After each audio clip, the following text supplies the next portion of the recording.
د شهوتناکه میرمنو درې نښې. سلام ګران لیدونکو، هیله ده چې روغ جوړ او د صحت جامې مو پر تن وي.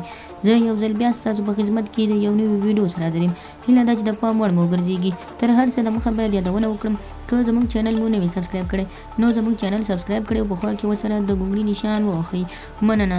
څنګه پوه شو چې میرمن شهوت ته رسېدلې یا هم شهوت ته راغلي، او څنګه پوه شو چې دا میرمن شهوتناکه ده او یا هم نه ده؟ نو د دې ویډیو تر پایه راسره اوسئ او زموږ د ویډیو څخه غلط مطلب وانخلئ. موږ داسې کوم کار نه کوو یا هم داسې ویډیو نه جوړوو چې ستاسو ته فحشا خپره کړو. موږ هغه مشکل د خلکو حل کوو چې کوم موږ ته وایي. نو راځئ د ویډیو په اصلي مطلب ته.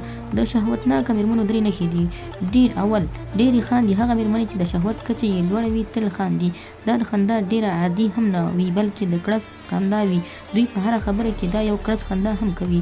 دوهم، د سترګو غړي یا ګاټې یې زړه یې تل یو ډول راتولی وي.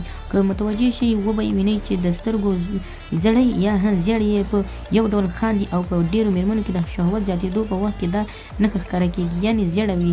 داسې سترګې وي چې یعنې سروالی یا هم زیړوالی لري. دا هم د سترګو په مابین کې چې کله د میرمنو په سترګو منځ کې سرې نښې پیدا شي نو پوه شي چې دا هم د شهوتناکو میرمنو څخه ده. دریم، د دوی یوه بله نښه هم دا ده چې په خبرو او ټوکو کې خپل خاوند ته ډېر لاس وروړي یا دا لاس وروړل عادي غوندې ښکاري. خو په داسې خندا کې په مکرر ډول دا کار کول دا ښایي میرمن په خپل خاوند سره زر یو ځل کېدل غواړي. دغه درې نښې دي چې د سترګو غړي یا د سترګو ګاټو په منځ کې یې سوروالی او زړوالی راشي. دوهم، دوی یو بل سره لاس اچوي. او دریم دا چې ډېرې خاندي، یعنې په هره خبر کې دوی خندا کوي. نو خدای دې وکړي ملګرو چې زموږ ویډیو خوښه شوې وي، زموږ ویډیو څخه غلط مطلب وانخلئ، زموږ ویډیو لایک کړئ، شیر کړئ او زموږ چینل هم درسره سبسکرایب کړئ. مننه.